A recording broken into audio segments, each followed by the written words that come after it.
November 1942. A British agent named Marie-Madeleine Fourcade walks through a Gestapo checkpoint in Vichy, France. Her papers are perfect. Her cover story is rehearsed. But hidden in the heel of her left shoe is a microfilm containing the complete defensive positions of every German installation along the Mediterranean coast. Intelligence that will guide the Allied invasion of North Africa. One wrong step, one sharp-eyed guard, one demand to remove her shoes, and she's dead. The German soldier examines her identity card, checks her travel permit. His eyes scan her clothing, looking for the telltale bulges of hidden documents. He waves her through. She walks past him, each footstep pressing down on intelligence worth more than a battalion. The heel beneath her foot feels no different than a normal shoe. It sounds no different. It weighs no different. Because the compartment hidden inside was engineered with such precision that even wearing the shoe feels completely natural. 20 meters past the checkpoint, she exhales. The microfilm is safe, the invasion plans are secure, and the Germans just let her walk past them carrying secrets that could cost them North Africa. Because they never thought to check shoes. Why would they? Shoes are solid, heavy, obvious if hollowed out. Except, these aren't normal shoes. These are British intelligence manufacturing. Heels that appear solid but contain hidden cavities sealed so perfectly that X-rays show nothing. Weight feels normal, and walking produces no hollow sounds. How did Britain turn footwear into one of the most successful smuggling systems of World War II? How did hidden shoe compartments carry the secrets that helped win the war while German security forces literally walked agents through checkpoints without suspecting the intelligence beneath their feet? By 1940, Britain faced a seemingly impossible challenge. Intelligence gathered behind enemy lines was worthless if it couldn't reach London. Agents risked their lives photographing German fortifications, documenting troop movements, copying classified documents. But getting that intelligence out of occupied territory was a death sentence. German checkpoints searched everything. Luggage was torn apart. Clothing was examined seam by seam. Body cavities were inspected. Documents hidden in coat linings were found. Papers stuffed in hollow canes were discovered. Messages sewn into jacket shoulders were detected. The Gestapo was obsessive. They developed security protocols that assumed every captured person was hiding something. They trained guards to recognize signs of concealment, unusual bulges, suspicious weight distribution, nervous behavior near specific body areas. They used metal detectors for hidden containers. They employed dogs trained to smell photographic chemicals. The security apparatus was so thorough that traditional smuggling methods failed catastrophically. Agents were being caught with intelligence on them, tortured for information about networks, and executed. The intelligence never reached London. The sacrifices were wasted. Churchill demanded solutions. MI6's technical section was given an urgent directive: develop smuggling methods that could defeat Gestapo searches. The methods had to be completely invisible to inspection. They had to survive body searches, luggage examination, even X-ray screening that some high-security checkpoints were beginning to deploy. And they had to be comfortable enough that agents could wear or carry them for days without arousing suspicion through awkward movement or discomfort. The breakthrough came from an unlikely source: a shoemaker in Northampton who'd spent his career crafting custom footwear for people with leg length differences and foot deformities. He understood that shoes could be engineered with internal structures that changed heel height or provided arch support without any external indication of modification. His insight was revolutionary. If you could hide medical corrections inside shoes invisibly, you could hide other things too. MI6 recruited him in early 1941. Within 6 months, he'd developed a hollow heel system so sophisticated that it revolutionized intelligence smuggling. The heel looked completely normal from outside. It felt normal when wearing the shoe. It sounded normal when walking. But inside was a cavity large enough to hold rolled microfilm, folded documents, even small items like code wheels or encryption keys. and the cavity was sealed with such precision that German security forces examined thousands of agents wearing these shoes and never once discovered the compartments. This is the story of the hidden shoe compartment, the hollow heel that smuggled secrets across Nazi-occupied Europe. The footwear that walked intelligence past German guards who checked everything except what was literally under their noses. A World War II weapon that killed not through violence, but through perfect concealment, carrying the secrets that guided invasions, exposed German positions, and helped Britain fight back when direct confrontation was impossible. The engineering challenge was brutal. A normal shoe heel is solid, compressed layers of leather and rubber providing support and durability. Hollow it out, and the heel collapses under body weight. Make it too thick to compensate, and it looks obviously abnormal. Make it too light, and the weight difference between left and right shoes is noticeable to anyone holding them. The compartment had to be invisible in every measurable way while remaining functional as an actual shoe. The Northampton shoemaker started with women's shoes because they naturally had higher heels, providing more internal volume. He experimented with dozens of heel constructions before finding the solution: a nested chamber design using steel reinforcement hidden inside leather layers. The outer heel appeared to be standard stacked leather, but inside was a steel tube measuring 15 millimeters in diameter and 40 millimeters deep. Just enough space for tightly rolled microfilm or folded documents written on tissue-thin paper. The steel tube was critical. It provided structural support so the heel didn't compress under weight. But steel is heavy and would throw off the shoe's balance. The solution was to use thin-walled steel tubing, strong enough to support body weight, but light enough that the weight difference was negligible. The tube was then wrapped in layers of compressed cork and leather that made the heel appear solid when viewed from outside or cut in cross-section. The opening mechanism was ingenious. The heel appeared to be a single solid piece, but the top cap, the part that connected heel to shoe sole, was actually threaded like a screw cap. Twist it counterclockwise and it unscrewed, revealing the cavity inside. But the threading was so fine and the fit so precise that casual examination showed no seam. You had to know exactly where to grip and how to twist. German guards examining shoes would tap heels to check for hollowness, flex them to check for hidden compartments, even try to pry them apart. But they never tried unscrewing the heel cap because there was no visible indication it could unscrew. The thread design incorporated a locking mechanism. Once screwed closed, the heel cap required significant torque to reopen, more than casual handling would apply. This prevented accidental opening if a guard twisted the shoe during examination. It also meant agents needed a small tool to open the compartment reliably, usually a modified coin with grip ridges that provided leverage. Without the tool, opening the heel was difficult enough that agents themselves sometimes struggled, which ironically made the concealment more secure. Sound was the trickiest problem.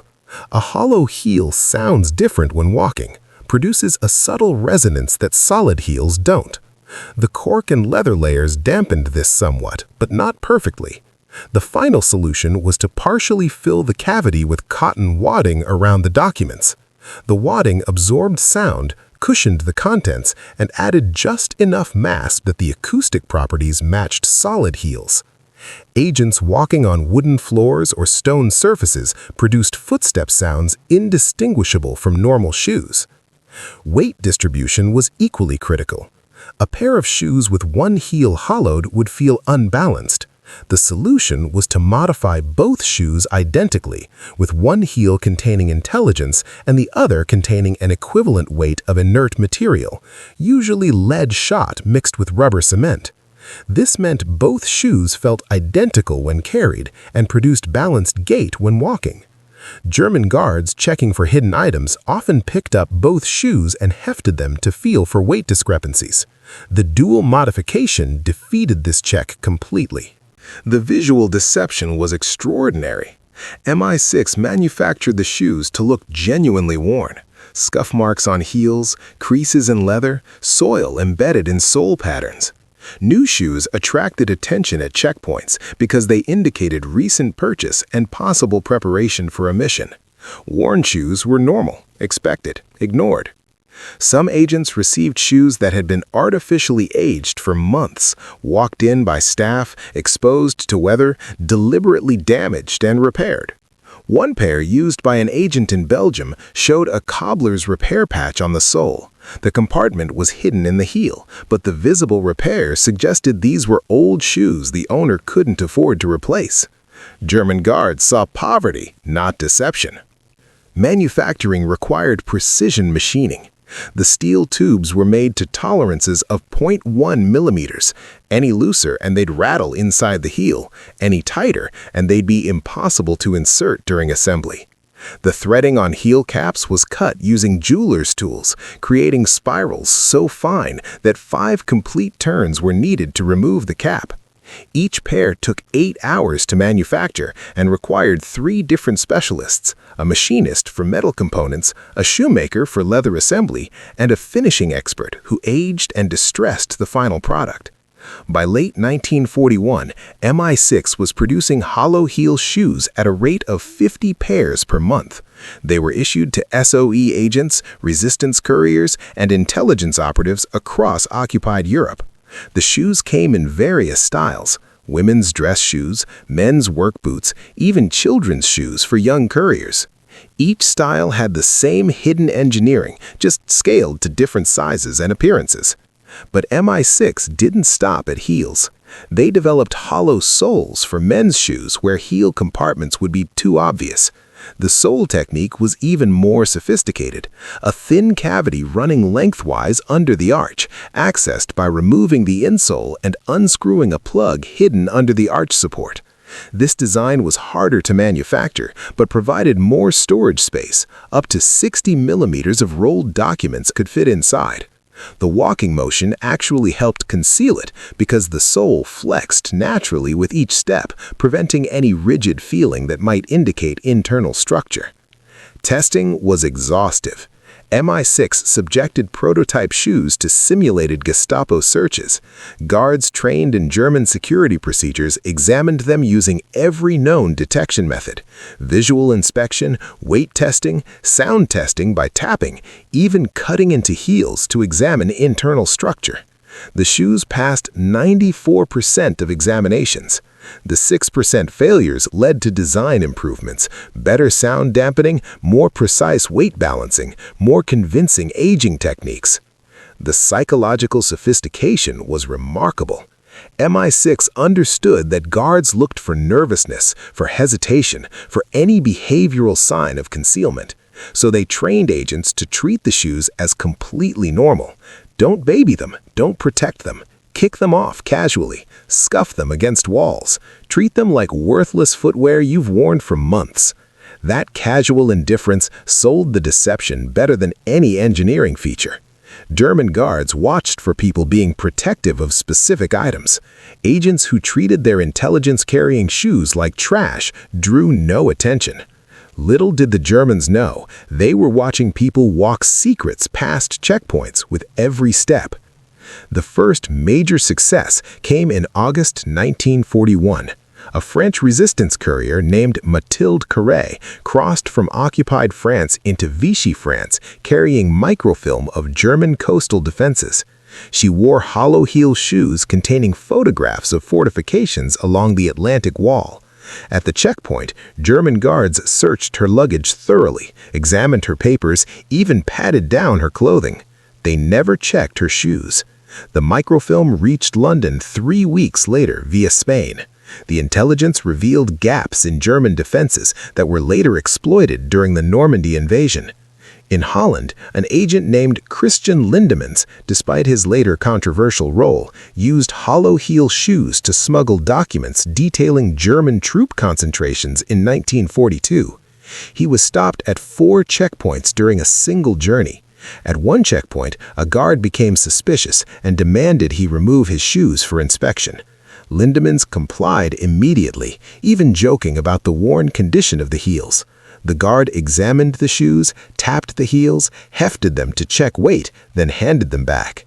The casual compliance, the willingness to surrender the shoes without hesitation, convinced the guard they contained nothing suspicious. The documents hidden in the heels reached Allied intelligence intact. The shoes proved especially valuable for repeat couriers who crossed borders regularly. One Belgian woman, André de Jong, used the same pair of hollow heel shoes for 19 border crossings over 8 months. German guards at checkpoints began recognizing her, remembered seeing her worn shoes multiple times, and stopped examining them closely because they'd seen them before and found nothing. The familiarity became camouflage. Those same shoes carried intelligence on 19 separate occasions, including German railway schedules, troop movement orders, and industrial production data from Belgian factories. The compartments weren't just for documents. SOE agents used them to smuggle encryption keys, small metal discs with cipher alphabets that would be instantly recognizable if found. One agent carried a complete one-time pad cipher book printed on tissue paper and rolled tightly into a heel compartment. The cipher book was used to decode 37 messages from London over 6 months before the agent was captured for unrelated reasons. The Germans never found the cipher book despite searching him thoroughly.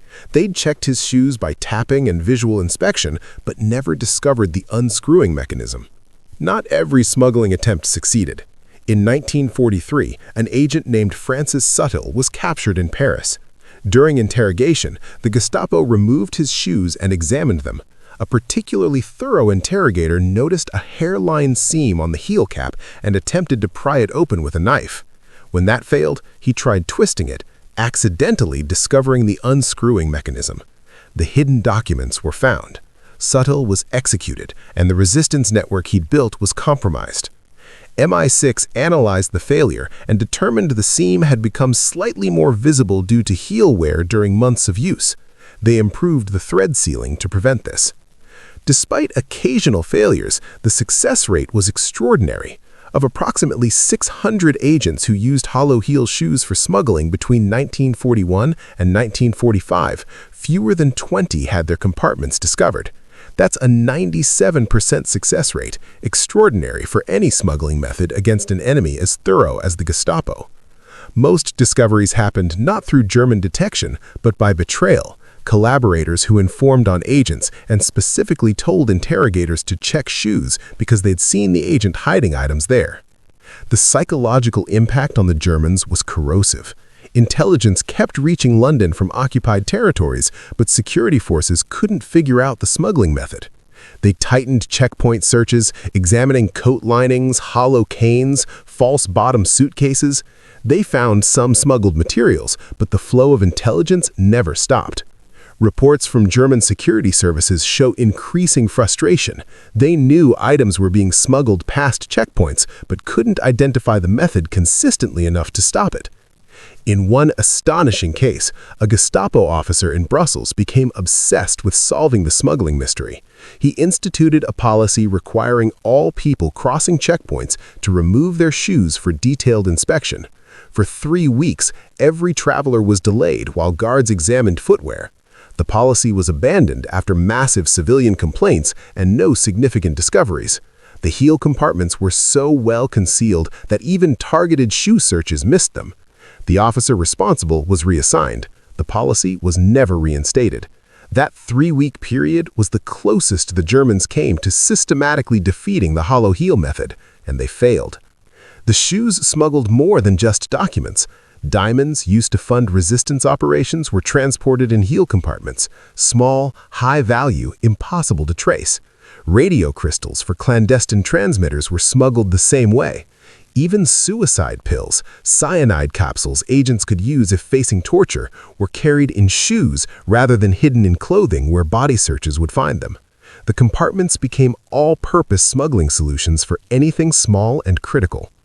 By 1944, hollow heel shoes were so trusted that some agents received shoes with compartments built specifically for their mission needs. An agent infiltrating a German industrial facility received shoes with compartments sized perfectly for camera film canisters. An agent targeting railway infrastructure received shoes that could hold rolled maps marked with sabotage targets. The compartments became mission-specific tools, not just generic hiding spaces. The liberation of France in 1944 revealed the full impact. Resistance leaders emerged from hiding, carrying shoes worn throughout the occupation. Many still contained documents they'd been unable to deliver before liberation. Intelligence that had been safely hidden for months or years, waiting for the moment when it could be handed to Allied forces directly. Some of these documents provided historical records of German occupation activities that became evidence in war crimes trials. The shoes hadn't just smuggled current intelligence, they'd preserved history. What if I told you that worn leather heels carried the secrets that guided the invasion of Europe, while German guards held those same shoes in their hands and saw nothing? The Hollow Heel program transformed intelligence operations. Before 1941, only about 30% of gathered intelligence from occupied territories successfully reached London. After hollow heel shoes became standard issue in 1942, that rate jumped to 65%. The difference was the ability to carry intelligence through checkpoints that would have detected any other smuggling method. Documents that would have been found in coat linings or false bottom cases walked straight through security, hidden in footwear. The program's success created secondary effects. Because intelligence flowed more reliably, MI6 could task agents with more ambitious collection operations. Previously, an agent might photograph a few pages because more would be impossible to smuggle. With hollow heels, agents could photograph entire documents, 20, 30, even 50 pages rolled into microfilm and hidden safely. The volume and quality of intelligence increased directly because the smuggling method was reliable. But limitations were significant. The compartments were small. Microfilm was ideal because it compressed enormous amounts of information into tiny spaces.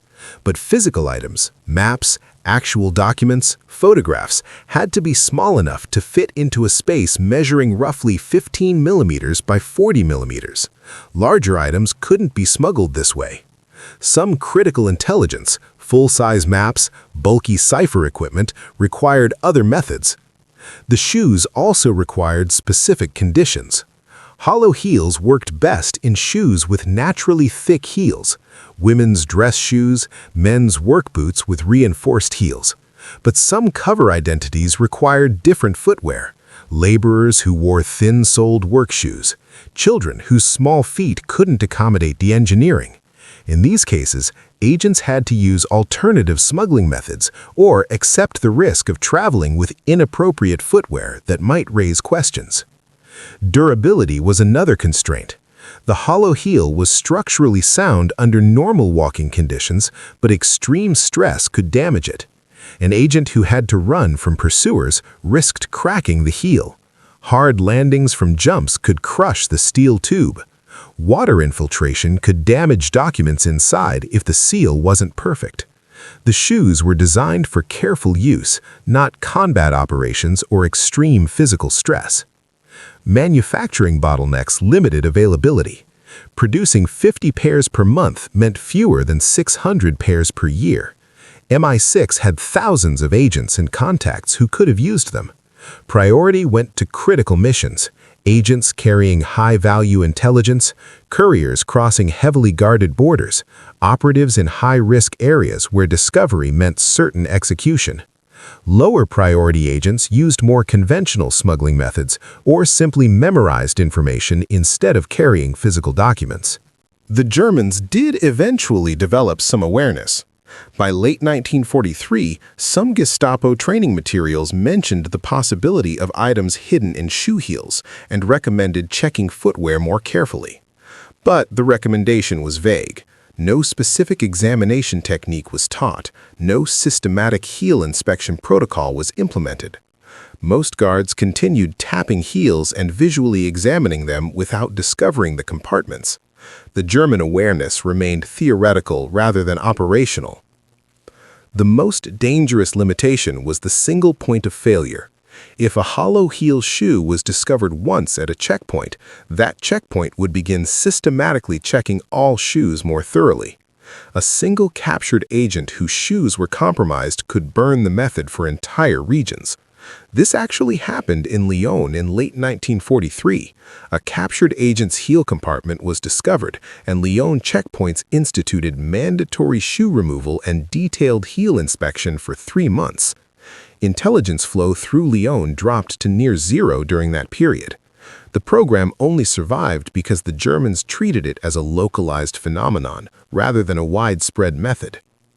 Despite these limitations, the hollow heel was one of MI6's most successful smuggling innovations. It survived the entire war without being systematically compromised. It smuggled thousands of documents and items through checkpoints that defeated every other method, and it did so while remaining invisible to an enemy that was actively looking for hidden compartments in every other conceivable location. Post-war interrogations of German security personnel revealed the scope of their blindness. One Gestapo officer responsible for checkpoint security in Belgium stated, "We examined everything: coat linings, luggage false bottoms, hollow canes, jewelry with hidden compartments. We found many such items. But shoes, they seemed too obvious, too solid, too difficult to modify without detection. We checked them visually, but rarely examined them thoroughly. In retrospect, that was a critical oversight. That oversight cost Germany incalculable intelligence losses, and it proved that sometimes the best hiding place is the one that seems too obvious to check." When the war ended, the hollow heel technique didn't retire. It became standard tradecraft worldwide. CIA officers during the Cold War carried hollow heel shoes into Soviet territory. KGB agents used similar modifications. The fundamental design, steel-reinforced compartments hidden in seemingly solid heels, remained essentially unchanged for decades because the engineering was so sound that improvements were marginal. Modern smuggling methods have evolved with technology. Today's equivalents include shoes with compartments hidden in sole air pockets, heels with electronic components disguised as structural elements, even 3D printed heel inserts that create cavities invisible to X-ray. But they all trace back to the World War II design that proved hidden compartments in footwear could defeat even the most thorough searches. Museums display original hollow heel shoes as masterpieces of wartime engineering. The Imperial War Museum has a pair used by an SOE agent throughout 1943. The heels still contain the steel tubes, and visitors can see the unscrewing mechanism demonstrated. The shoes look utterly ordinary until you understand what's hidden inside. That ordinariness was the weapon. The technique influenced post-war security protocols. Airport security, customs inspections, and border control procedures all now include shoe examination, specifically because World War II proved that footwear could be modified to smuggle items. The fact that modern security forces check shoes is a direct legacy of British intelligence operations 80 years ago. The Germans failed to check systematically. Modern security learned from that failure. Some World War II hollow heel shoes remained functional for decades. Veterans kept them as souvenirs, and some still contain the hidden compartments. In 2003, an elderly woman in Belgium donated her mother's shoes to a local museum. The mother had been a resistance courier during the war. Museum staff examining the shoes discovered the heel compartment was still functional and contained a rolled document that had been hidden there for 60 years. The document was a list of German officers targeted for assassination, intelligence that had never been delivered because the courier had been forced into hiding before making contact. The shoes had kept the secret safe for 6 decades. The hollow heel shoe never fired a shot, never exploded, never struck a blow in traditional combat. But it killed Nazi operational security by walking intelligence straight through checkpoints that were designed to find it. Every document smuggled in heel compartments was intelligence that guided Allied strategy. Every encryption key hidden in a sole was secure communication that the Germans couldn't intercept. Every mission enabled by information carried in shoes was a victory built on perfect concealment. The hollow heel reminds us that World War II's most effective weapons were often invisible. Not tanks or planes or bombs, but shoes that looked ordinary while hiding extraordinary secrets. The Germans examined millions of shoes during the war, tapped them, inspected them, even removed them from prisoners. But they almost never found the compartments because the engineering was so precise that solid and hollow were indistinguishable without knowing exactly what to look for. The agents who wore these shoes understood something profound. They weren't protected by armor or weapons. They were protected by craftsmanship, by shoemakers who understood that perfect concealment required perfect execution, by engineers who calculated weight distribution to the gram, by intelligence officers who trained them to treat intelligence-carrying shoes as casually as any other footwear. That combination of technical excellence and operational discipline created a smuggling method that defeated the most paranoid security apparatus in history. So remember the Northampton shoemaker who turned his craft into an intelligence weapon. Remember the agents who walked through checkpoints knowing that discovery meant torture and execution, trusting their lives to steel tubes hidden in leather heels. Remember the hollow compartments that carried the secrets which helped win the war, one footstep at a time. That's the genius of World War II British innovation. That's the weapon hidden in plain sight, walked past enemy guards who checked everything except what was under their feet. From lipstick guns to pencil daggers to concealed blades, World War II weapons reveals how British intelligence turned innocence into lethality.